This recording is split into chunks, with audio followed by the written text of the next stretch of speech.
Bonjour à tout le monde et merci tout d'abord pour vos messages de sollicitude. J'ai reçu des centaines de messages depuis quelques jours qui me demandaient si j'étais malade. Alors non, il n'y avait pas de maladie, il y avait une suroccupation, il y avait beaucoup de fatigue, mais j'ai le plaisir aujourd'hui à vous retrouver.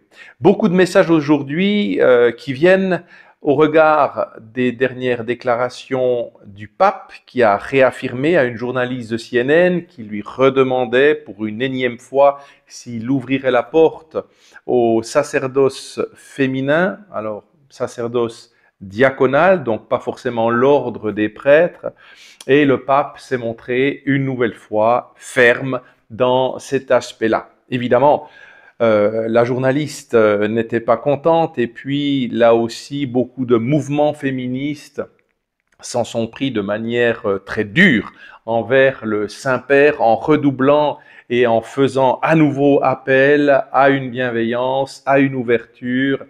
Et je crois que là aussi, on a aujourd'hui une espèce de volonté que je qualifie de mercenaire. C'est un mercenariat qui veut absolument obtenir quelque chose.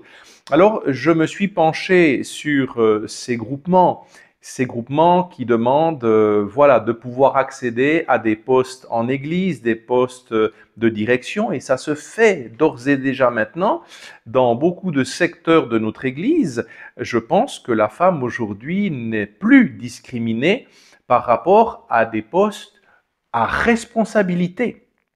Et je pense que c'est tout à fait bien que l'on puisse avoir des postes à responsabilité que l'on peut confier dans des pastorales catégorielles, dans des secteurs particuliers à des femmes. Mais je pense que rien ne s'oppose à ce que l'on puisse confier des responsabilités à des femmes qualifiées, non pas parce qu'elles sont femmes, mais parce qu'elles sont qualifiées.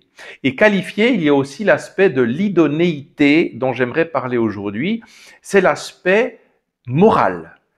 Tout d'abord, l'aspect moral, c'est la personne humble qui se met à disposition de l'Église pour servir, pour véritablement servir l'Église et là où on en aura besoin. Et non pas faire des revendications, faire des moyens de pression pour obtenir. Et c'est là où j'ai été mal à l'aise avec certains de ces groupements féministes parce que, en même temps, je les rejoignais dans un seul aspect. L'aspect lorsqu'elle me disait « nous sommes en souffrance ». Alors, lorsque j'entends une personne qui est en souffrance, eh bien, nous devons la rejoindre, nous devons l'aider, nous devons tout faire pour qu'elle ne soit plus en souffrance. Mais il est important aussi de voir d'où vient cette souffrance. Si c'est une souffrance qui est due à un mal-être où je peux contribuer, où on a la possibilité de résoudre son problème, eh bien, volontiers, on va tout faire pour que cette personne puisse se sentir bien, reconnue et intégrée dans la société, et ici en l'occurrence, dans l'Église catholique. Mais dans le fond, il y a des combats qui pour moi sont perdus d'avance, sont des combats qui relèvent, pour finir, excusez-moi, mais d'une certaine pathologie dans une ordre de souffrance psychique, mais à laquelle on ne peut pas répondre. Et c'est là où il serait grave de continuer dans un esprit de peine perdue, de lutter pour quelque chose qui n'adviendra pas. Et c'est là où dans l'Église aujourd'hui, on le dit d'ailleurs bibliquement, qu'un royaume divisé ne peut pas tenir. Un royaume divisé ne peut pas tenir. Il s'anéantit lui-même. Et aujourd'hui, c'est un petit peu ça que nous assistons, c'est ça le spectacle qui se donne à voir, c'est dans le fond des personnes dans l'Église qui font tout pour obtenir. Alors il y a là aussi des bases qu'il faut rappeler et nous n'avons de cesse que de le rappeler. C'est qu'il y a des ministères qui ont été créés, qui ont été voulus par le Christ lui-même.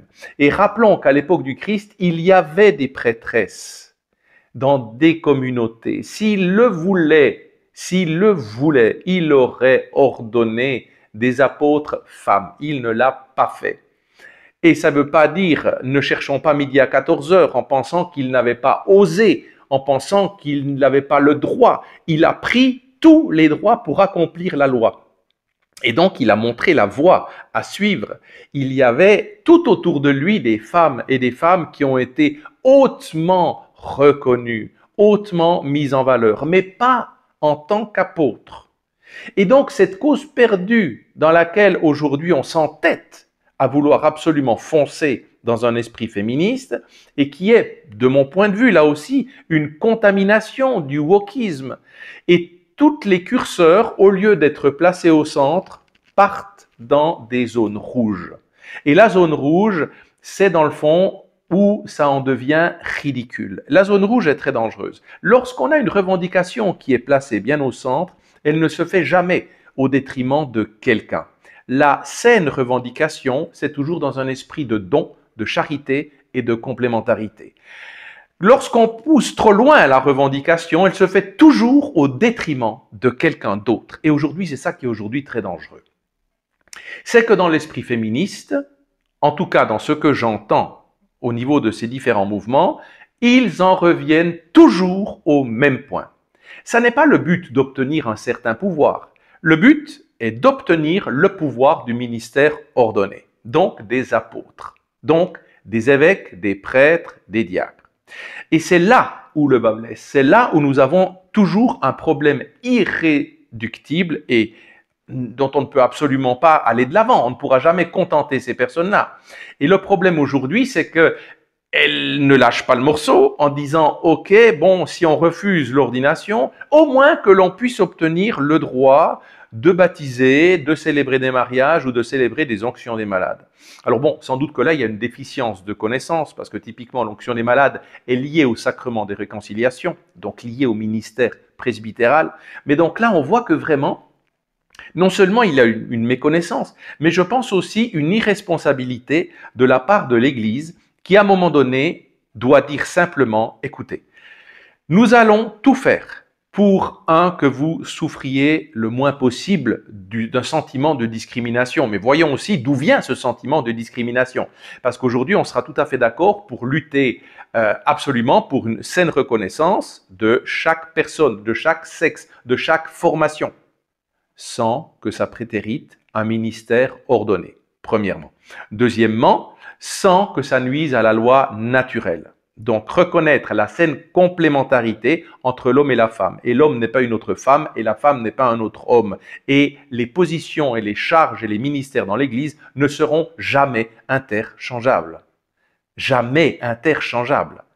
Et donc ça, il faut le redire, le rappeler et à un moment donné, fermer cette discussion-là. Le pape l'a refait encore dernièrement, mais on n'accepte pas. Et je dis bien, c'est un esprit de mercenaire que de ne pas accepter. À un moment donné, il faut se dire, mais quelle image je montre de personnes croyantes, chrétiennes, catholiques, et qui continuent de désobéir lorsque la voix du pape ne me convient pas. C'est la question fondamentale. Et dans le fond, ce qui est en même temps très dangereux pour ces personnes-là, c'est qu'elles veulent obtenir toujours le pouvoir dans un secteur où elles ne pourront pas l'avoir. Donc typiquement, le ministère ordonné. Et là aussi, je trouve que c'est extrêmement dangereux aujourd'hui que ces personnes-là aient encore un regard qui voit le seul pouvoir dans le ministère ordonné par rapport notamment au sacrement. Et je pense que là aussi, c'est faire fausse route. Parce que, je dois vous le dire en tant que prêtre, je n'ai jamais vu mon ministère comme une position de pouvoir, mais une position de devoir, une position de charge pastorale. C'est un joug qu'il faut porter. Et ça n'est pas un pouvoir. Je pense que ça aussi, c'est faire fausse route et on doit réinformer ces personnes de dire, mais vous savez, le rôle du ministère ordonné, c'est pas un rôle de pouvoir, c'est un rôle de responsabilité, de devoir, de charge pastorale. Et vous devriez tout faire pour participer à l'exercice de sa charge sans vouloir l'obtenir.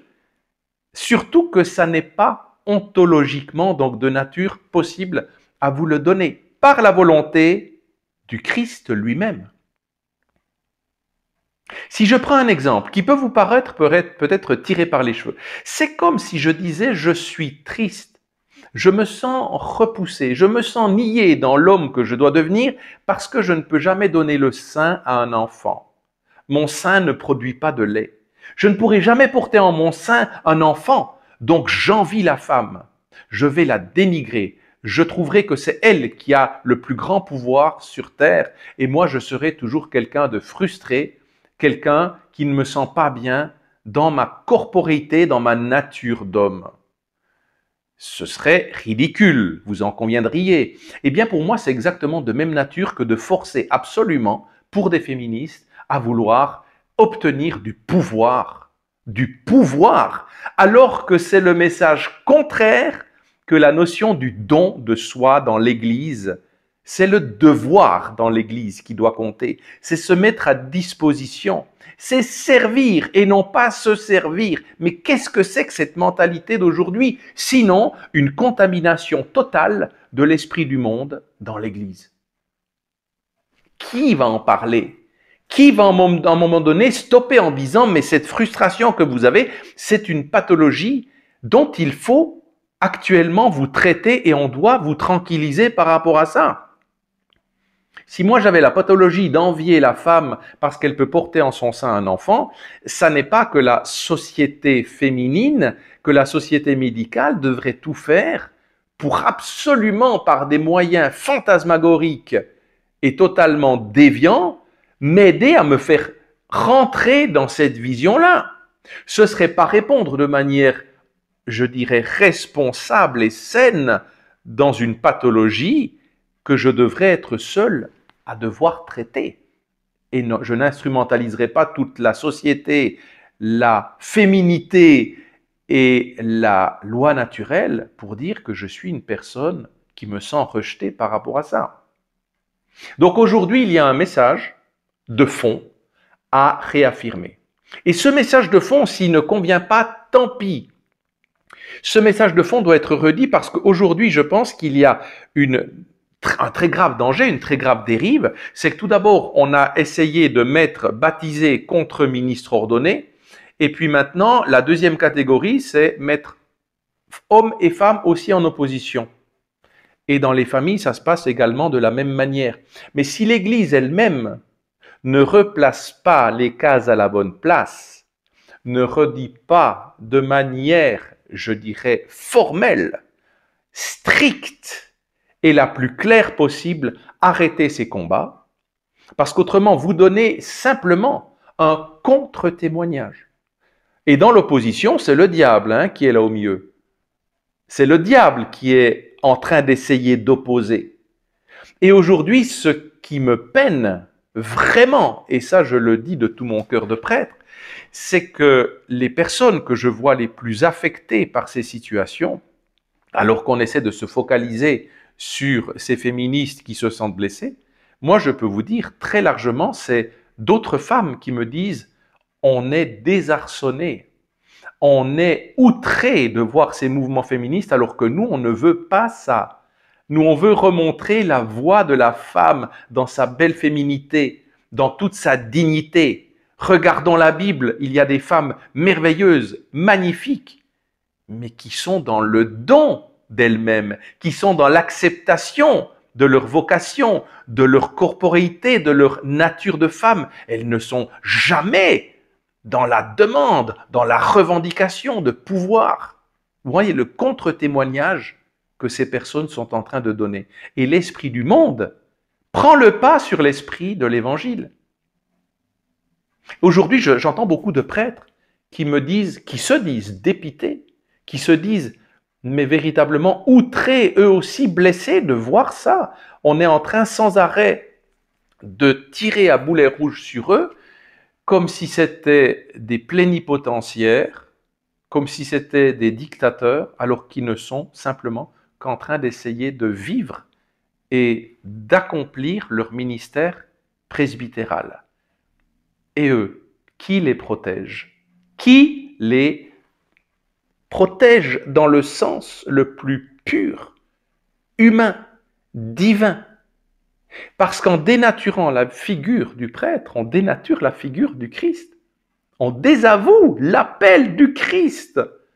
C'est grave, cette notion-là. On défigure également par ces positions-là le visage même de Marie.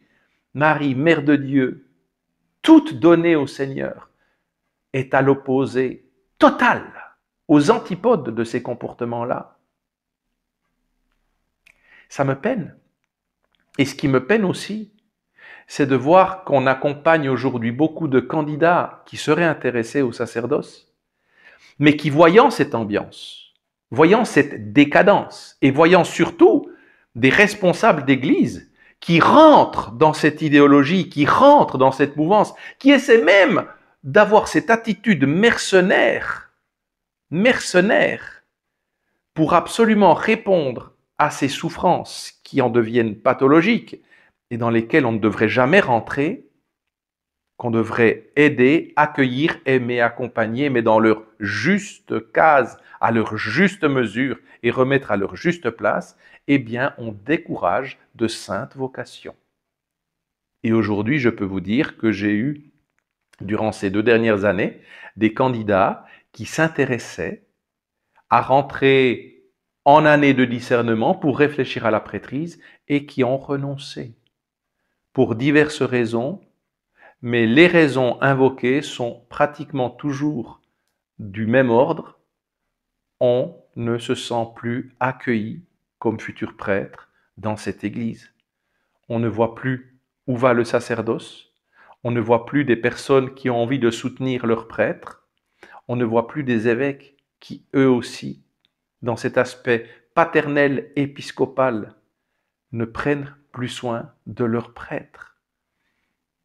Je pense que là, nous touchons quand même une réalité aujourd'hui qui devrait être la priorité absolue de notre processus synodal. Et je parlais encore dernièrement par rapport à tout ce qui se passe. Aujourd'hui, il y a des conditions de vie, de guerre économique qui se passent autour de nous et on continue d'avoir de faux débats, de soigner des pathologies alors qu'il y a des personnes qui sont en détresse réelle et dont actuellement peu de monde s'occupe.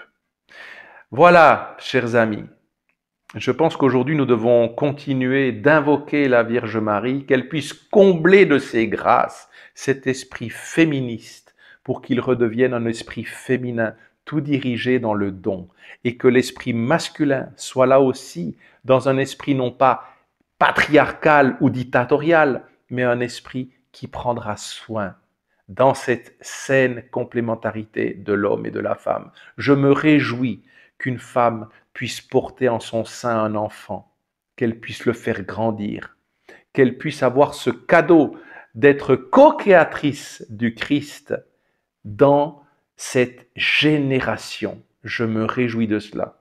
Et jamais je n'en serai jaloux. Devenir jaloux les uns des autres, ce n'est jamais une inspiration divine, c'est une injonction diabolique. Faisons toujours le bon choix et continuons d'éveiller nos consciences. L'Église, le message de l'Église, le message de Dieu est inaliénable. Ne changeons pas un seul iota de sa parole parce que nous savons le sort des faux prophètes. L'esprit du monde ne doit jamais continuer à contaminer l'Église au danger de perdre complètement sa crédibilité, sa pureté. Regardons simplement dans les sociétés les plus modernes qui ont ouvert les portes à l'esprit du monde, à réviser complètement les anciennes visions, eh bien regardez, c'est une faillite totale, plus de vocation. Alors qu'il y a une très nette augmentation de vocations, et les chiffres sont là, ne les cachons pas, d'éveil de vocation, mais dans les milieux traditionnels, je ne dis pas traditionnalistes, faites bien la différence, mais traditionnels, dans les milieux où il y a encore la valeur humaine, du respect de l'autorité, du respect des différences, du respect de l'homme et de la femme, du respect du plus faible, du plus jeune et du plus âgé. Regardez simplement et vous verrez où l'esprit de l'Église est. Il n'est jamais dans cette modernité décadente. Fuyons-la et faisons aujourd'hui le choix de revenir à la valeur traditionnelle, aux valeurs qui ne passent pas, à la loi naturelle. Que celui qui a des oreilles entende.